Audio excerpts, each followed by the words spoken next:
नमस्कार। आकाशवाणी की अखिल भारतीय सांस्कृतिक पत्रिका संस्कृति भारती में आपका स्वागत है। मैं हूं नवोदिता।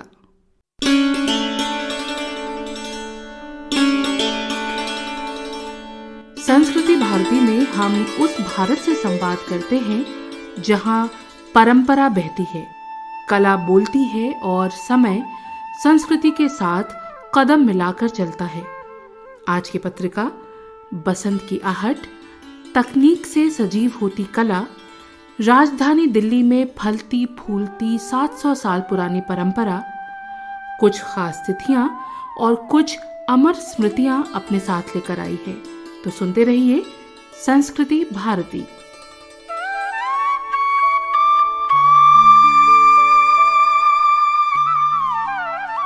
बसंत की आहट, जब हवा में रंग घुल जाते हैं और मन में नई शुरुआत की गूंज सुनाई देती है।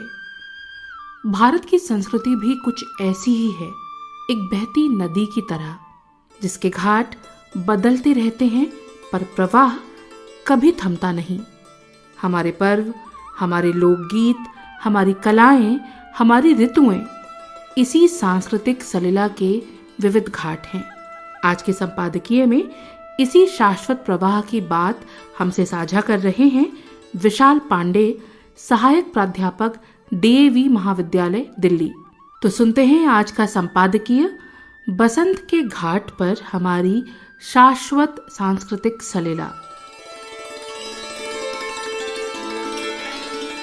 भारतीय संस्कृति के विस्तृत आकाश में बसंत वह ऋतु है जो जीवन को केवल बदलती नहीं बल्कि उसे फिर से गढ़ती है। ये वो समय है जब प्रकृति अपनी चुप्पी तोड़कर मुस्कुराने लगती है, जब धरती अपने आंगन में पीले फूल बिछा देती है और हवा में एक अनकहा सा गीत तैरने लगता है। बसंत केवल एक ऋतु नहीं, भारतीय मन की अनुभूति है। एक ऐसी अनुभूति जिसमें उल्लास, प्रेम, सृजन और आध्यात्म एक साथ सांस लेते हैं। शिशिर की कठोरता के बाद बसंत का आगमन किसी प्रिय के लौट आने जैसा है। खेतों में लहलहाती सरसों मानो धरती के कंठ से निकला मंगल गीत हो। आम की डालियों पर मंजरियां नव जीवन का उद्घोष करती हैं और कोयल की कूक समय के मौन को तोड़ देती है। भारतीय संस्कृति ने इस ऋतु को प्रकृति के सौंदर्य तक ही सीमित नहीं रखा, उसने इसे जीवन दर्शन का रूप दिया है। बसंत यहाँ पुनर्जन्म का संकेत है। निराशा के बाद आशा, जड़ता के बाद गति और शून्य के बाद सृजन। भारतीय पंचांग में बसंत का विशेष स्थान है। माघ और फागुन के संधिकाल में प्रवेश करती यह ऋतु कृषि समाज और उत्सवों की लय को एक सूत्र में बांधती है। बसंत पंचमी इसका पहला उत्सव है। पीले वस्त्रों, पीले पुष्पों और पीले प्रसाद के साथ ज्ञान की देवी सरस्वती का पूजन। ये रंग केवल दृश्य नहीं, चेतना का प्रतीक है, उष्णता, प्रकाश और बुद्धि का। सरस्वती वंदना के स्वरों में बसंत का राग उतर आता है, जहाँ विद्या और कला दोनों एक साथ पुष्पित पल्लवित होती हैं। भारतीय साहित्य में बसंत सदैव प्रेरणा का स्रोत रहा है। कालिदास के काव्य में बसंत प्रकृति की कामनाओं का उत्सव बनकर उभरता है, तो विद्यापति और सूरदास के यहाँ प्रेम और विरह की महीन रेखाओं पर नृत्य करता है। रीतिकालीन कवियों ने बसंत को नायिका के श्रृंगार की तरह सजाया। वहीं छायावादी काव्य में यह आत्मा के अंतर्जगत को आलोकित करता हुआ दिखाई देता है। बसंत यहाँ केवल बाह्य सौंदर्य नहीं, भीतर के परिवर्तन का रूपक है। यदि साहित्य में बसंत का स्वर शास्त्रीय और भावनात्मक है, तो लोकगीतों में बसंत की आत्मा धड़कती है। उत्तर भारत के फाग, होरी और चैती गीतों में बसंत जनजीवन के अत्यंत निकट आ जाता है। फाग गीतों में गाया भी जाता है, आयो रे फागुन रंग बरसे, सजन मिलन के दिन तरसे। यहाँ बसंत प्रेम, मिलन और उल्लास का मौसम है। चैती गीतों में बसंत विरह के साथ जुड़ जाता है। चैत महीना आयो रामा, पिया बिन सून गईले अगनवा। बसंत यहाँ केवल आनंद नहीं बल्कि प्रतीक्षा और संवेदना भी है। ब्रज की होरी में बसंत पूर्ण उत्सव बन जाता है। होरी खेले नंदलाल, रंग रसिया ब्रज में छाए। इन लोकगीतों में देवत्व और लोक जीवन के बीच कोई दूरी नहीं रह जाती। बसंत सबको एक रंग में रंग देता है। भारतीय संस्कृति में बसंत पर्वों के माध्यम से भी जीवन में उतरता है। बसंत पंचमी ज्ञान, कला और सरस्वती की आराधना का पर्व है। पीला रंग, पीले पुष्प और पीला अन्न बसंत की चेतना को प्रतीकात्मक रूप देते हैं। होली बसंत का चरम उत्सव है, जहाँ रंग सामाजिक भेद मिटा देते हैं और मनुष्य पुनः सहज हो उठता है। बसंत भारतीय चिंतन में केवल ऋतु नहीं बल्कि आशा और परिवर्तन का प्रतीक भी है। स्वतंत्रता आंदोलन की बात करूं तो उस संदर्भ में सुभद्रा कुमारी चौहान का प्रश्न भी वीरों का कैसा हो बसंत। बसंत को क्रांति और नवजागरण का रूप भी दे देता है। बसंत भारतीय दर्शन में भी गहरे धंसा हुआ है। यह सत्व गुण की वृद्धि का काल माना गया। जब आलस्य कम होता है, मन प्रसन्न रहता है और साधना सहज हो जाती है।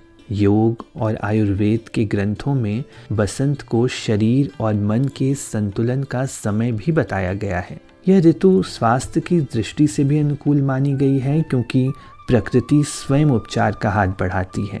भारतीय समाज के लिए बसंत सामाजिक ऊर्जा का संचारक भी है। ये ऋतु विवाहों, मेलों और सामूहिक आयोजनों की साक्षी बनती है। गांवों के हाट, नगरों के उत्सव और धर्म स्थलों की रौनक सब मिलकर एक ऐसा वातावरण रचते हैं जहां जीवन उत्सव बन जाता है। बसंत हमें यही सिखाता है कि जीवन का मूल स्वभाव उत्सव धर्मी है। दुख और संघर्ष उसके मार्ग के पड़ाव हैं, मंजिल नहीं। आधुनिक समय में जब जीवन की गति तेज और संबंधों की मिट्टी सूखती जा रही है, बसंत हमें फिर से प्रकृति से जोड़ने का अवसर देता है। यह ऋतु याद दिलाती है कि तकनीक के शोर में भी कोयल की कूक सुनाई जा सकती है। कंक्रीट के जंगल में भी एक पीला फूल खिल सकता है। भारतीय संस्कृति में बसंत का अर्थ आशा को जीवित रखना, सौंदर्य को पहचानना और जीवन को प्रेम से देखना है। बसंत भारतीय संस्कृति का वह उजला अध्याय है जहाँ प्रकृति, मनुष्य और ईश्वर एक ही संवाद में संलग्न होते हैं। ये ऋतु हमें सिखाती है कि हर शीत के बाद बसंत आता है, हर सूखे के बाद हरियाली लौटती है।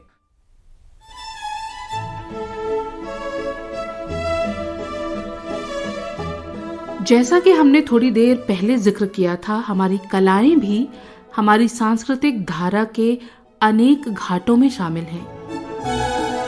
कभी कला दीवारों पर ठहर जाती थी, आज कला चलती है, अपना रूप बदलती है और दर्शक से बात करती है। ऑगमेंटेड रियलिटी और वर्चुअल रियलिटी जैसी तकनीकों ने कला को सिर्फ देखने की वस्तु नहीं रहने दिया, बल्कि उसे एक अनुभव बना दिया है। हमारी अगली प्रस्तुति एक लघु वृत्त चित्र है, जिसमें हम जानेंगे कि कैसे तकनीक के साथ जुड़कर कला एक लिविंग आर्ट बन रही है। प्रस्तुत है लघु वृत्त चित्र रंगों की रवानी, तकनीक की जुबानी। दशकों तक हमने कला को एक खामोश छवि के रूप में देखा है। हम किसी आर्ट गैलरी में जाते हैं जहां दीवारों पर टंगी ऑयल पेंटिंग्स अपनी सौंधी गंध और कैनवस के उस खुरदुरेपन से हमसे मध्यम संवाद करती है। लेकिन आज दिल्ली की इन गैलरीज में एक नई पहल ने दस्तक दी है। अब कला केवल दीवार पर टंगी एक तस्वीर नहीं रही, वो सांस भी लेती है। जी हाँ, हम बात कर रहे हैं लिविंग आर्ट की। ऑगमेंटेड रियलिटी और वर्चुअल रियलिटी के माध्यम से अब कला फ्रेम की उन सरहदों को तोड़ रही है जिन्हें हमने अब तक लांघना नामुमकिन माना था। कल्पना कीजिए, आप दिल्ली के नेशनल म्यूजियम में खड़े हैं और 18वीं सदी की वो छोटी छोटी मिनिएचर चित्र अचानक आपके सामने 3D में जीवंत हो उठते हैं। ये अनुभव ऐसा है मानो इतिहास खुद चलकर आपके पास आ गया हो और गुजरे जमाने के बेहतरीन कृतियों को एक नए आयाम में महसूस कर पा रहे हो। कला के इस जादुई सफर को समझने के लिए हमारे साथ जुड़ रही हैं स्वतंत्र दृश्य कलाकार और डिजिटल शोधकर्ता। मैं हूँ सरिका प्रजापति शर्मा और मैं एक इंडिपेंडेंट आर्टिस्ट हूँ। एक आर्टिस्ट के तौर पर मैं इसे महज तकनीक नहीं बल्कि एक नया कैनवस मानती हूँ। आजकल हम कला के उस दौर में हैं जहाँ देखना और महसूस करना एक हो गया है। हाल ही में भारत में हुई वैकॉम 360 जैसी प्रदर्शनियों ने इसका एक सबसे बड़ा उदाहरण पेश किया है। यह सिर्फ एक स्क्रीन पर फिल्म देखना नहीं बल्कि उस कलाकार के दिमाग के भीतर प्रवेश करना है। तकनीकी भाषा में इसे इमर्सिव स्टोरी टेलिंग कहा जाता है। डेटा बताता है कि इन तकनीकों के आने के बाद आर्ट म्यूजियम में युवाओं की उपस्थिति में करीब 45% का उछाल आया है। आज की डिजिटल नेटिव पीढ़ी के लिए यह तकनीक एक सेतु का काम कर रही है। सिर्फ वैन गॉग ही नहीं, हमारे नेशनल म्यूजियम में गूगल आर्ट्स के साथ मिलकर 18वीं सदी के सूक्ष्म चित्रों यानी मिनिएचर्स को 3D में जीवंत किया गया है। इसका सबसे बड़ा फायदा है डिजिटल इमॉर्टैलिटी। पुराने और नाजुक कैनवस शायद वक्त के साथ धुंधले पड़ जाएं, लेकिन VR और AR के जरिए हम उन रंगों और बारीकियों को भविष्य के लिए हमेशा के लिए अमर कर रहे हैं। पर क्या तकनीक का ये दखल कला की उस मौलिक रूह को प्रभावित कर रहा है या फिर ये लोगों के देखने के नजरिए को और भी समृद्ध बना रहा है? इसी परसेप्शन और कला के इस आधुनिक सफर को समझने के लिए सुनिए किरण नादर म्यूजियम ऑफ आर्ट्स के क्यूरेटर का ये नजरिया। मैं प्रेमजीत आचार्य हूँ। मैं किरण नादर म्यूजियम ऑफ आर्ट में क्यूरेटर का काम करता हूँ। पिछले 10-20 साल में आप देखते हैं कि टेक्नोलॉजी का जो तेजी से जो बढ़ रहा है और वो एक पर्टिकुलर फोकस उसका ये है कि अनुभव को बहुत ही आगे ले जा रहा है। और इस हिसाब से हम देखें, जो हमारा आर्ट को देखने का एक नजरिया होता था, हम म्यूजियम में जाते थे, आर्ट के सामने खड़े होते थे, लेकिन अब टेक्नोलॉजी क्या कर रहा है, ये कला को हमारे पास ले आता है और इतना पास ले आता है कि हम इसको फील कर सके, हम इसके बारे में और जांच कर सके, इसका जो ऊपरी प्रतल है, सरफेस है, उसको हम जान सके, ये कैसे बना हुआ है उसके बारे में पता कर सके। मैं इन दोनों के द्वंद्व में नहीं जाऊंगा कि ये अच्छा है और या ये बहुत ही अच्छा है, उसमें नहीं जाऊंगा। दोनों के अपने अपने ही प्रोज एंड कॉन्स। और बहुत जगह पे हम देखें, जैसे हमारा जो शो अभी लगा हुआ है सॉन्ग लाइन करके हुमायूंस टूम में, वो एक हाइब्रिड फॉर्मेट है। उसमें ट्रेडिशनल जो आर्ट वर्क हम कहते हैं, पेंटिंग, स्कल्पचर, वो भी लगे हुए हैं, जिसको ऑस्ट्रेलियन फर्स्ट नेशंस पीपल, वहाँ की अबोरिजिनल कम्युनिटी है, उन्होंने बनाया हुआ है। और उसके साथ ही डिजिटल इमर्सिव, एक बड़ा सा डोम इमर्सिव जिसके अंदर आप चल सकते हैं, आप एक्सपीरियंस कर सकते हैं, वो भी लगा हुआ। तो एक हाइब्रिड फॉर्मेट भी उभर के आता है। लोग बोर इसलिए हो जाते थे क्योंकि एग्जीबिशन बनाने का जो तरीका है ना, कला दिखाने का तरीका, वो थोड़ा फ्लैट हो जाता था। आप दीवार में लटका के छोड़ देंगे, आप उसको कहीं रख के छोड़ देंगे, पेडेस्टल के ऊपर रख के छोड़ देंगे ना, उसके बारे में ज्यादा कुछ इन्फॉर्मेशन है। लेकिन डिजिटल टेक्नोलॉजी क्या करता है, उसको इमर्सिव बनाता है, वो आपको ही उसके अंदर बुलाता है। तो ये जो इमर्सिवनेस है, ये बहुत ही इंपॉर्टेंट चीज है डिजिटल टेक्नोलॉजी। और ये जुड़ा हुआ भी है जो आज के युवा जिस तरीके से टेक्नोलॉजी का यूज कर रहे हैं, जो कंटेंट क्रिएशन का एक जरिया होता है और उसको एक्सपीरियंस करने का जरिया होता है, गेमिंग का जरिया, ये सब एक नया एक्सपीरियंस क्रिएट कर रहा है। अब इतना एक्टिव एक्सपीरियंस आपके फोन में है, आप एक पेंटिंग के सामने खड़े होकर अपना टाइम क्यों वेस्ट करोगे? इसलिए हमें सोचना चाहिए कि हम अपने एग्जीबिशंस को भी और एक्टिव कैसे बनाएं। बहुत सारे सवाल उठते हैं कि डिजिटल टेक्नोलॉजी आती है तो हमारे लोक कला जो है, इनके ऊपर क्या असर पड़ेगा। मैं ये कहना चाहता हूँ कि एक तो एडवांटेज ये है कि वो वैसे कलाओं को प्रिजर्व कर सकता है, उसको डॉक्यूमेंट कर सकता है, उसको आर्काइव करके रख सकता है। उसके जो बहुत सारे लेवल्स हैं, उसके बहुत सारे एसेंस हैं, उसको और एनहांस कर सकता है, उसको और उभार के हमारे सामने प्रस्तुत कर सकता है और इनकी जो पॉसिबिलिटीज है उसको और आगे लेके आना। सच तो ये है कि वक्त के साथ कला को जानने के तरीके भी बदलते रहे हैं। तारों भरी वो रात, सूरजमुखी के वो खिलखिलाते रंग और कैनवस पर उकेरी गई वो सदियों पुरानी दास्तां आज तकनीक के सहारे कुछ नए अंदाज में हमसे मुखातिब हो रही हैं। तकनीक ने हमें वो जादुई चश्मा दे दिया है जिससे हम रंगों के समुद्र में डूब सकते हैं और इतिहास के पन्नों को छू सकते हैं। कैनवस और कोडिंग के इस अनोखे संगम ने साबित कर दिया है कि कला कभी पुरानी नहीं होती, वो बस हर दौर में एक नया लिबास पहन लेती है। लेकिन याद रहे, कैनवस भले ही बदल जाए पर कला की रूह हमेशा मौलिक रहती है। संस्कृति भारती के लिए केंद्रीय हिंदी रूपक एकांश से मैं हूँ नेत्रा और मैं हूँ प्रांजल। अभी आप सुन रहे थे लघु वृत्त चित्र रंगों की रवानी तकनीक की जुबानी, प्रस्तुति केंद्रीय हिंदी रूपक एकांश।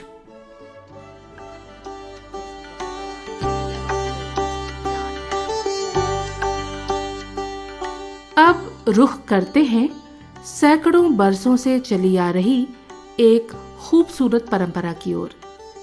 दिल्ली की हजरत निजामुद्दीन बस्ती में हर बसंत एक अनोखी खुशबू फैल जाती है।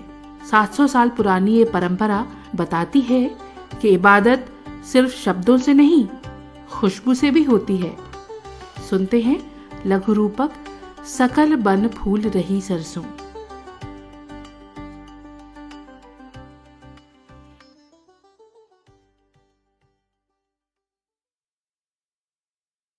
इश्क जब रंग ओढ़ता है तो वो बसंती हो जाता है, और जब ये बसंत हजरत निजामुद्दीन की चौखट पर दस्तक देता है तो दिल्ली का मिजाज ही रूहानी हो जाता है। आज हम आपको ले चल रहे हैं हजरत निजामुद्दीन औलिया की उस दरगाह पर जहां 700 सालों से एक रिवायत जिंदा है। एक ऐसी रिवायत जो मजहबों से ऊपर उठकर इंसानी मोहब्बत का जश्न मनाती है। मैं सैयद सादिक सरवर हुसैन निजामी। ये रस्म 752 साल इस रस्म को हो गए हैं और जब से लेके आज तक ये मनाई जा रही है। ये हजरत निजामुद्दीन औलिया के जो बहन के पोते थे जिनका नाम था ख्वाजा तकीउद्दीन नूर रहमतुल्लाह अलैह, उनका इंतकाल हो गया था, जिसकी वजह से हजरत गमगीन हो गए थे।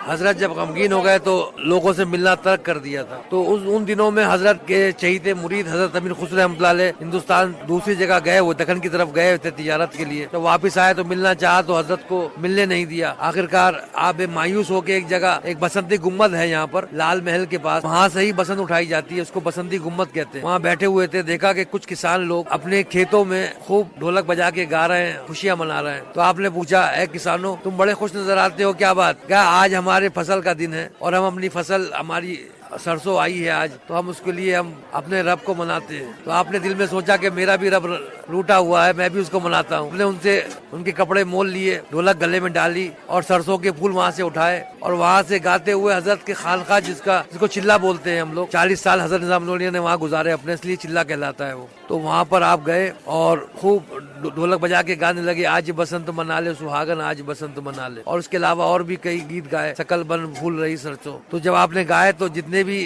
खलीफा और हजरत मौलाई के थे और मुरीद थे, वो भी सब इकट्ठे हो गए कि आज लगता है हजरत को मना के ही रहेंगे आज। तो वो लोग भी आ गए, जिस तरह हजरत अमीर खुसरो ने लिबास पहना था, वो लोग भी अपने येलो रंग के साफे बांध के आ गए और ढोलक बजा बजा के गा रहे हैं। जब हजरत अमीर खुसरो की नजर उनके पड़ी तो हजरत गए और कदमों में सर रख दिया, कहा कि ऐ खुसरो, ये क्या भेष बना लिया है? फिर आपने वहाँ एक और गीत गाया कि अरब यार तारो बसंत मनाई, 22 ख्वाजा मिल बन बन आए, सदा राखी और लाज हमारा। आप बाहर आए, सबसे बगलगीर हुए। फिर वहाँ से वो फूल लेके, जो सरसों के फूल लाए थे, वो उनकी मजार पे आए जहाँ जिनका इंतकाल की वजह से आप गमगीन थे, उनकी मजार पे आए और वहाँ जाके फूल पेश किए। तो वो रस्म आज तक जारी है। हम लोग भी बसंत जब शुरू होती है, ये मालन दरवाजा है कहलाता है, उस दरवाजे से अंदर आने के बाद फिर हजरत के यहाँ आते हैं, यहाँ फूल पेश करते हैं और हजरत की एक जो गीत होते हैं वो गाए जाते हैं। जब सूरज ढलता है तो ये रस्म खत्म हो जाती है। यहाँ की हवाओं में अमीर खुसरो के लफ्ज खुले हैं और फिजाओं में सरसों की महक। अमीर खुसरो, जिन्होंने अपनी बंदिशों से न सिर्फ संगीत को संवारा बल्कि दिल्ली की रूह को भी एक नई जुबान दी। जब वो सरसों के पीले फूल लेकर दरगाह पहुँचे थे तो वो सिर्फ एक त्योहार नहीं मना रहे थे, बल्कि एक रूठे हुए दिल को मना रहे थे, अपने औलिया को मना रहे थे। तभी तो उन्होंने कहा था,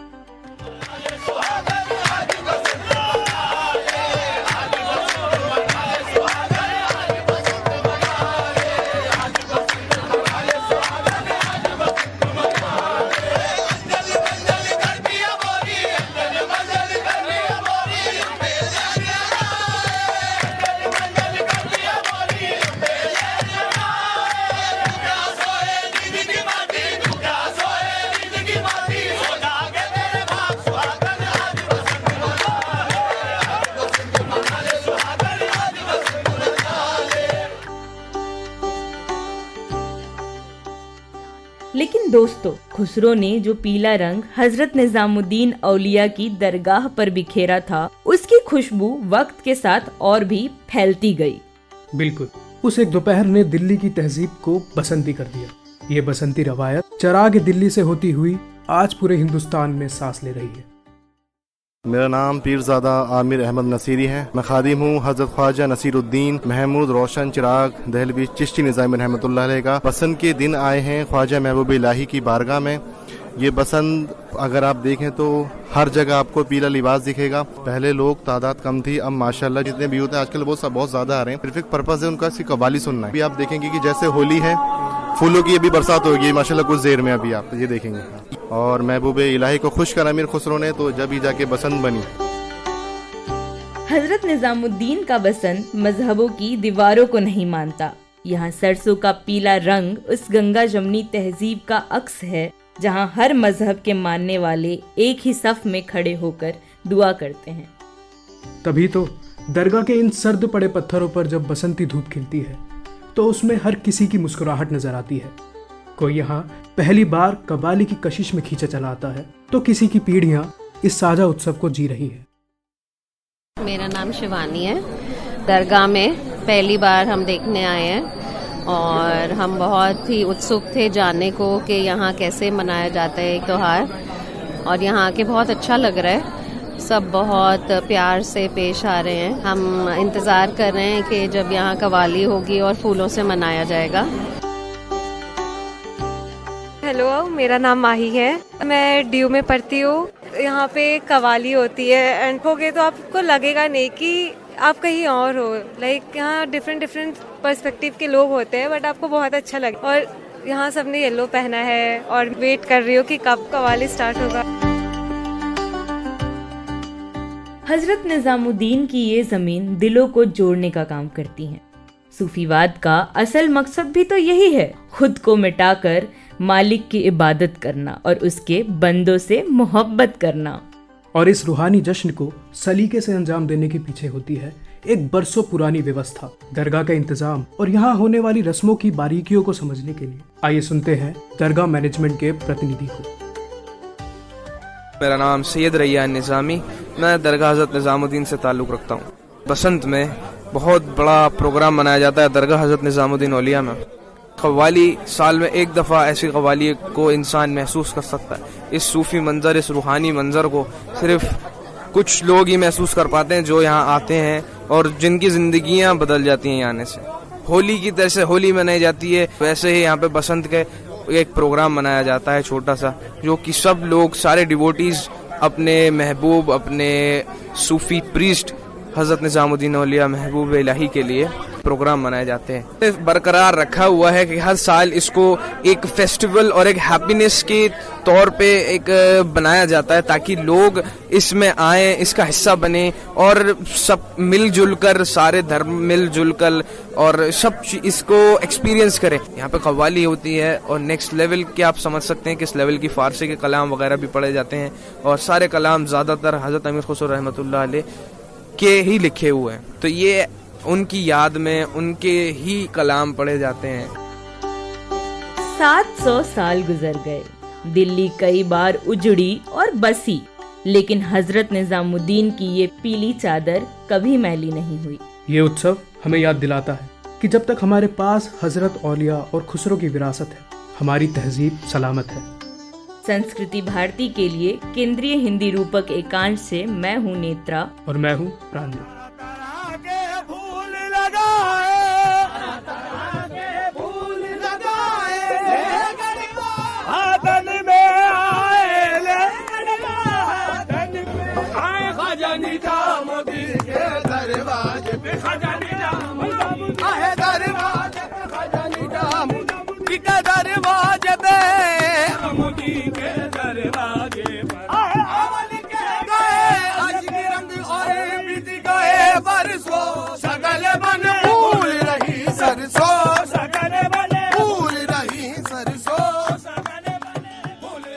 अभी आप सुन रहे थे लघु रूपक सकल बन फूल रही सरसों। प्रस्तुति केंद्रीय हिंदी रूपक एकांश।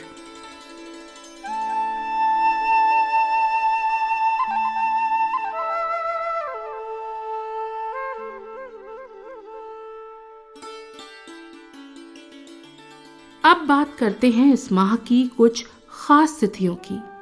2 फरवरी को हमने भारतीय संग्रहालय स्थापना दिवस मनाया, क्योंकि 2 फरवरी 1814 को कोलकाता में पहले भारतीय संग्रहालय की स्थापना हुई और इसी स्मृति में हर साल 2 फरवरी को ये दिन हम मनाते हैं, ताकि अपनी ऐतिहासिक और सांस्कृतिक धरोहरों के लिए हम जागरूक बने रहें।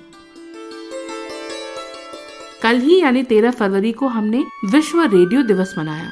इस उपलक्ष्य में रायपुर छत्तीसगढ़ में आकाशवाणी और यूनेस्को के संयुक्त आयोजन में रेडियो से जुड़े कई अनुभवी विशेषज्ञों ने अपने विचार साझा किए। इस अवसर पर आकाशवाणी के महानिदेशक श्री राजीव कुमार जैन ने भी अपने विचार रखे। ये दिन 13 फरवरी 1946 को शुरू हुई संयुक्त राष्ट्र रेडियो सेवा की स्मृति में चुना गया है। यूनेस्को ने 2011 में इसे मान्यता दी, ताकि याद रहे रेडियो आज भी सबसे सुलभ और भरोसेमंद माध्यम है। हर साल 19 फरवरी को मराठा साम्राज्य के संस्थापक छत्रपति शिवाजी महाराज की जयंती मनाई जाती है।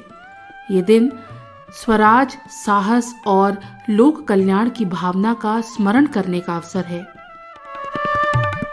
इसी क्रम में हर साल 21 फरवरी को अंतर्राष्ट्रीय मातृभाषा दिवस मनाया जाता है। यूनेस्को ने 1999 में इसे विधिवत रूप से घोषित किया, ताकि भाषाई विविधता और मातृभाषाओं का सम्मान बना रहे। ये चारों तिथियां महत्वपूर्ण हैं, क्योंकि ये हमारी सांस्कृतिक चेतना को और अधिक गहरा करती हैं।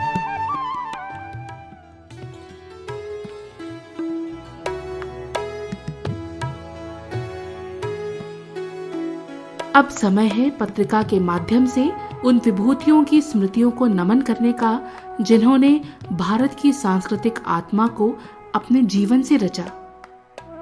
कर्नाटक संगीत की महान परंपरा के विद्वान श्यामा शास्त्री, अपने सुरों से साधना का आनंद रचने वाले उस्ताद अमीर खां, अपनी आवाज में ख्याल और भक्ति का आकाश समेटे पंडित भीमसेन जोशी, अपनी चित्रकला में अनूठी छाप छोड़ चुकी अमृता शेरगिल, एक बिंदु में रंगों से ब्रह्मांड रचने वाले सैयद हैदर रजा, केजी सुब्रमण्यम यानी मणिदा, जिन्होंने आधुनिक कलाओं को लोक से जोड़ा, नृत्य को अपनी पहचान बनाने वाली रुक्मिणी देवी अरुणडेल, स्वाधीनता के प्रारंभिक स्वप्न दृष्टा वासुदेव बलवंत फड़के, विचार की धार पर चलने वाले विनायक दामोदर सावरकर, इन सभी की स्मृतियों को संस्कृति भारती का विनम्र नमन।